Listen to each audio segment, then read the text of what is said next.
আসসালামু আলাইকুম সবাইকে। ফারজানা সিম্পল লাইফে আপনাদের সবাইকে ওয়েলকাম জানিয়ে আজকে আরেকটা নতুন ব্লগ শুরু করতে যাচ্ছি। আশা করি আপনারা যেখান থেকে আমার ব্লগটি দেখছেন সবাই ভালো আছেন, সুস্থ আছেন। আলহামদুলিল্লাহ আমরাও অনেক ভালো আছি। তো গত কয়েকদিন ধরে একটু যেহেতু অসুস্থ ছিলাম, মনটাও তেমন বেশি ভালো ছিল না। কেন মনটা ভালো ছিল না আপনাদের সাথে তো শেয়ার করেছি।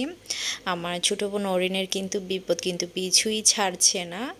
আসলে মানুষ যে ওকে এত বেশি ভালোবাসে, আবার কিছু হেটার্স আছে ওকে একটু অপছন্দ করে। জানি না ওদের কি বাড়াবাতে ছাই দিয়েছে কি না আমার ছোটো বোনটা। আমার জানা মতে কিন্তু কাউকে কোনো দিন কষ্ট দিয়ে কথা বলেছে সেটাও আমি কিন্তু জানি না। আমার জানা মতে হয়তো কারো মনে কষ্ট আসতে পারে, বা কারো মনে ওর সাফল্যতা দেখে কিন্তু এটার জন্য কিন্তু কষ্ট আসতে পারে। সবাই তো একজন মানুষকে ভালোবাসতে পারে না, কিছু কিছু মানুষ আছে। আমি যেহেতু একজন, আমি কিন্তু সবার মন রক্ষা করে কিন্তু চলতে পারবো না। কারো মনে কিন্তু আপনি কষ্টটা চলে আসে, এটা আমি জানি না। হয়তো অনেক আপুদের হয়তো কষ্ট চলে এসেছে আমার বোনের সাফল্যতা দেখে।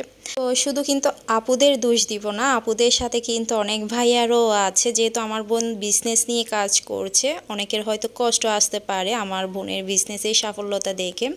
তো এটা নিয়ে আর বেশি কথা বলবো না। এটা নিয়ে কথা বললেও দেখা যাচ্ছে আমি সিম্পেথি পাওয়ার জন্য, ভিউ পাওয়ার জন্য এগুলা বলছি।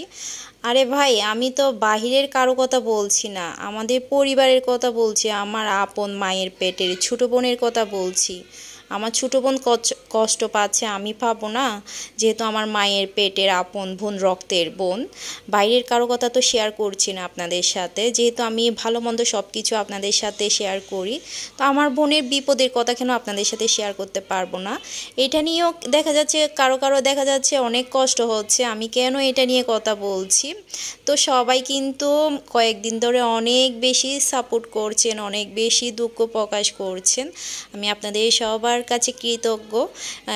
গত 5টা বছর ধরে আমার বোনকে যেভাবে আপনারা ভালোবাসা দিয়েছেন, ইনশাল্লাহ আগামীতেও দেখা যাবে আপনারা সেমভাবেই কিন্তু আমার বোনকে ভালোবাসা দিবেন। একদিন কিন্তু আগের পজিশনে চলে আসবে।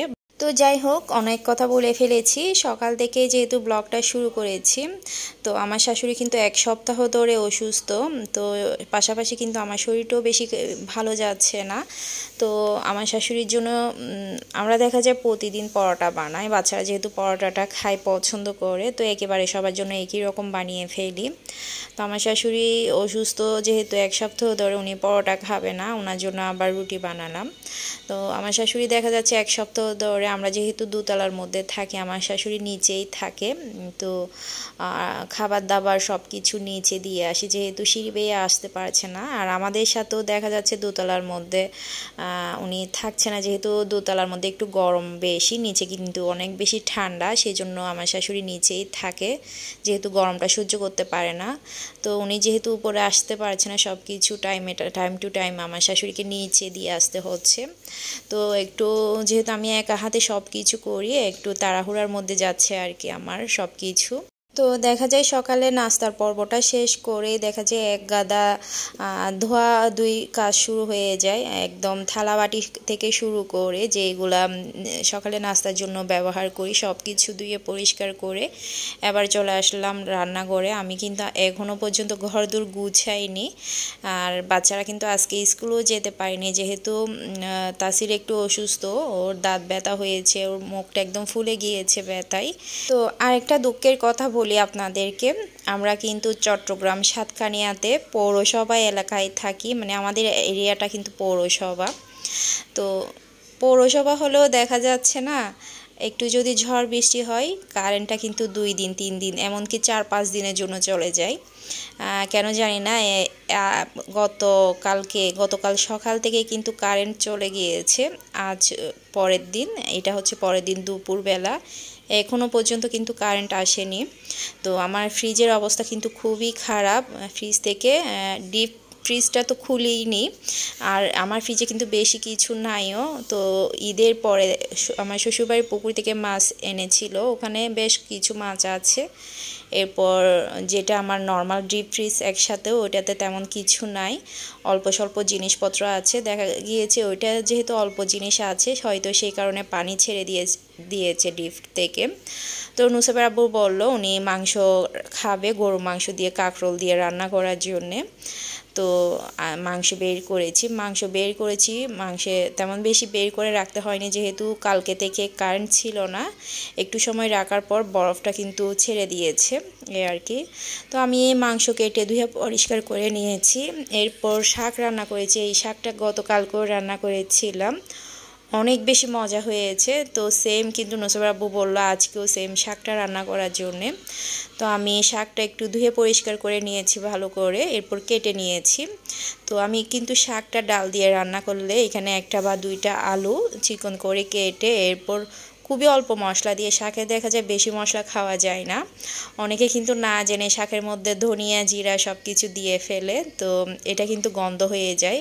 শাকের মধ্যে শুধু একটু হলুদ দিলেই যথেষ্ট। এরপর রসুন পেঁয়াজ একটু টমেটো থাকলে দিতেও পারেন বা নাও দিতে পারেন। তো আমি তো আপনারা তো দেখেছেন কিভাবে শাকটা বসিয়েছি, আলু আর ডাল দিয়ে আমি রসুন পেঁয়াজ এরপর অল্প একটু হলুদ দিয়ে শাকটা বসিয়ে দিয়েছি ডালটা। আর আপনারা খেয়াল করেছেন কিনা জানি না, ডালের মধ্যে কিন্তু আমি লবণ দিইনি। যে কোনো ডালে দেখা যায় লবণ দিলে কিন্তু ডালটা ভালোভাবে ফুটে না, সেজন্য আমি সব সময় কি করি, ডাল রান্নার পরে মানে ডালটা যখন ফুটে যায় তারপর লাস্টে লবণটা দিয়ে দিই। এতে কিন্তু আর বেশিক্ষণ সময় লাগে না ডালটা ফোটার জন্যে। তো কারেন্ট যেহেতু গতকাল ধরে গিয়েছে, কখন আসবে সেটাও কিন্তু জানি না। তো নুসাইবার আব্বু বললো সময় লাগবে, সামনে কোথায় যেন বড় গাছ পড়েছে কারেন্টের তারের উপর, সেটা কেটে তারটা লাগাতে কিন্তু আরও সময়ের দরকার আছে। তো আজ থেকে কিন্তু 6-7 মাস আগে আমরা এমনকি 8 দিন পর্যন্ত কারেন্ট ছাড়া ছিলাম। জেনারেটর এনে পানি উঠিয়েছি, পানিও ছিল না, সব কিছু ফ্রিজের জিনিস নষ্ট হয়ে গিয়েছিল। তো খুবই কষ্ট পেয়েছি, প্রায় 7-8 দিন পর কারেন্ট এসেছিল। তো এইবারও দেখা গিয়েছে বর্ষার শুরুতেই কারেন্ট নিয়ে এই অবস্থা। কয়েকদিন আগেও গিয়েছিল, একদিন পর প্রায় 1.5 দিন পর এসেছে, গতকাল গিয়েছে, এখনও আসেনি। তো যেহেতু কয়েকদিন ধরে বৃষ্টি হয়েছে, তেমন বেশি গরমও লাগছে না, খুবই সুন্দর একটা ওয়েদার আছে, ঠান্ডাও না বা গরমও না। তো আমি গরু মাংসটা ভালো করে ধুয়ে পরিষ্কার করে নিয়েছি। আজকের গরু মাংসে দেখা গিয়েছে চর্বির পরিমাণটা একটু বেশি দিয়েছে, এটা 2-1 দিন আগেই এনেছে। তো আমি না কেটে ফ্রিজে রেখে দিয়েছি, যেহেতু আমি মুরগির মাংস রান্না করেছিলাম। তো নুসাইবার আব্বু এনেছে বিশেষ করে, উনি বলেছিল ফ্রেশ মাংস দিয়ে কাঁকরোল দিয়ে রান্না করার জন্যে। তো আজকে এই কাঁকরোলটা নিয়ে এসেছে বাজার থেকে, তো উনি বললো আজকে কাঁকরোল দিয়ে মাংসটা রান্না করার জন্যে। তো আমরা দেখা যায় গরুর মাংস চেয়ে বেশিরভাগ মহিষের মাংসটা বেশি আনা হয় বাজার থেকে, বেশি খাওয়া হয়। আর গরুর মাংসে দেখা যায় একটু অ্যালার্জি বেশি থাকে, সেই কারণে গরুর মাংসটা একটু কম খাওয়া হয়। হয়তো মহিষের মাংস থাকতে পারে, তবে আমার জানা মতে সবাই বলে মহিষের মাংস একটু ঠান্ডা, অ্যালার্জি কম, গরুর মাংস দেখা যায় একটু অ্যালার্জি বেশি থাকে। তো সেই কারণে মহিষের মাংসটা বেশি আনা হয় ঘরে। তো এদিকে আমি মাংসটা বসিয়ে দিয়েছি, তো প্রেসার কুকারে দিয়ে ভালো করে কষিয়ে নিয়েছি। এটা 3 সিটি দেওয়ার পর কিন্তু মাংসটা কষে গিয়েছে, একদম হাড় থেকে মাংসটা ছুটে গিয়েছে। তো এরপর আমি কাঁকরোল, এখানে প্রায় 1/2 কেজি 1 কেজি মাংসের সাথে আমি প্রায় 1/2 কেজি কাঁকরোল দিয়েছি। নুসাইবার আব্বু বলেছিল সব কাঁকরোল দিয়ে দেওয়ার জন্যে, উনি কাঁকরোলগুলাই তুলে তুলে খাবে। তো আমি কাঁকরোল দিয়ে আরও 2টা সিটি দিয়ে দিয়েছি। খুবই সুন্দর একটা কালার এসেছে, যেহেতু মাংসে একটু চর্বিটা বেশি ছিল। আর মাশাআল্লাহ আমি তেলও কিন্তু বেশি দিয়ে ফেলেছি না বুঝেই। মাংসে দেখা যায় চর্বি বেশি থাকলে একটু তেল কম দিলেও চলে। তো উপরে একদম 1.5 ইঞ্চির মতো তেল বসে গিয়েছে। তো আজকে বেশি কিছু রান্না করিনি, শুধুমাত্র শাক রান্না করেছি, মাংস রান্না করেছি। গতকালকে একটু তিতা করলা ছিল, ভুনা করেছিলাম, ওখান থেকে অল্প আছে। তো এগুলা দিয়ে দুপুরে খাবার খাবো। তো আমার রান্না বান্না শেষ, এরই মাঝে কিন্তু আমি তাওরাতকে বিছনায় এনে একটু সময় নিয়ে ওকে ঘুম পাড়িয়ে দিয়েছি। তো যখন আমার শাশুড়ির জন্য ভাত নিয়ে যাব, তখন কিচেনে গিয়ে দেখলাম আমি ভাতটা চুলায় দেখছি, এদিক সেদিক দেখছি, কিরে ভাতের পাতিলটা কই। আমি কিন্তু রান্না করেছি তরকারিগুলো, কিন্তু ভাত রান্না করতে ভুলেই গিয়েছি। আসলে ঘরে ছোট বাচ্চা থাকলে যা হয় আর কি। আমি আবার তাড়াহুড়া করে প্রায় 2:30টার দিকে আমি ভাত বসিয়ে আজকে 3টার দিকে আমার শাশুড়িকে ভাত দিয়েছি। তো অনেক দেরি হয়ে গিয়েছে।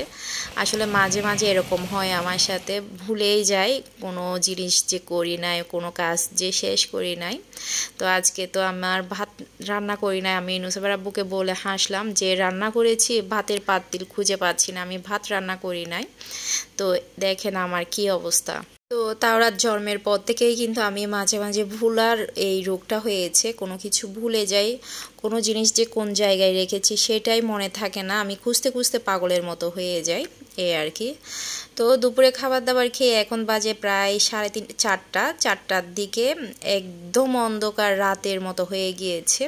তো ক্যামেরাতে উপরে একটু দেখালে বোঝা যাচ্ছে যে একটু একটু আলো আছে, কিন্তু সেটাও ছিল না, এত বেশি অন্ধকার নেমে গিয়েছে। আমি একটু শুয়ে একটু চোখ লেগে গিয়েছিল আমার। তো আমি হঠাৎ করে উঠে দেখলাম একদম রাত হয়ে গিয়েছে। নুসাইবার আব্বুকে বললাম কি রে এখন কি রাত হয়ে গিয়েছে? তো নুসাইবার আব্বু বললো এখন তো আসরের আজানও দেয় নাই। তো আমি এদিকে যেহেতু তাওরাত সহ শুয়েছিলাম, আমি উঠে গিয়েছি, তাওরাতকে মশাই কামড়াবে, দিনের বেলা কয়েল দিয়ে দিয়েছি। আপনারা দেখতে পাচ্ছেন এখন বাজে ঘড়িতে 4:30। তো 4:30টার দিকে একদম রাত হয়ে গিয়েছিল। তো ওকে কয়েল দিয়ে ঘুম পাড়িয়ে রেখেছি, আর আমি উঠে জানলা এরপর দরজা বন্ধ করে দিয়েছি। দেখা যাচ্ছে এত বৃষ্টির মাঝে জানলা দিয়ে বৃষ্টির পানি চলে আসছে, ব্যালকনির দরজা দিয়ে বৃষ্টির পানি চলে আসছে। তো আল্লাহর তাআলা কি রহমত দেখেন, গত কয়েকদিন আগেও বৃষ্টির জন্য মানুষ কি পাগল না হয়েছিল। একটু বৃষ্টির আশায় কত নামাজ পড়েছে, কত দোয়া দুরুদ পড়েছে একটু বৃষ্টির আশায়। তো আল্লাহর নিয়ামত দেখেন, আজকে কয়েকদিন ধরে আল্লাহ তাআলা একদম বৃষ্টি দিয়ে পুরা দুনিয়া ঠান্ডা করে দিয়েছে।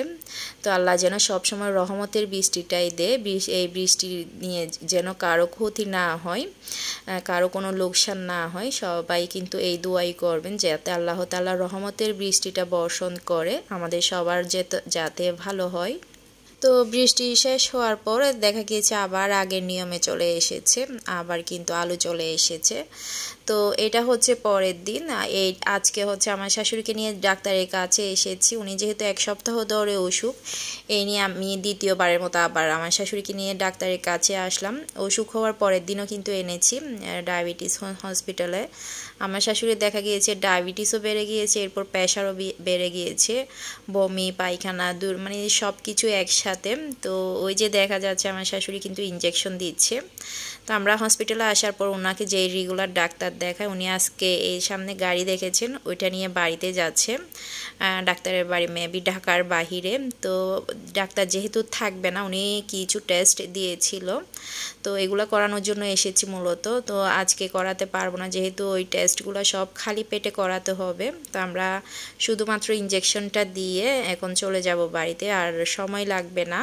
তো তাওরাতকে সহ নিয়ে এসেছি, কারণ হচ্ছে যেহেতু টেস্ট করাবো একটু সময় লাগবে রিপোর্টের জন্য। তো আমার শাশুড়ি বলল দোহাকে সহ নিয়ে চলো, যেহেতু সময় লাগবে আমাদের, তাই দোহাকে সহ নিয়ে আসলাম। আর তাওরাত দেখা যাচ্ছে অনেক বেশি খুশি, ওর দাদু দোহার সাথে বাহিরে অনেক বেশি হাঁটাহাঁটি করছিল।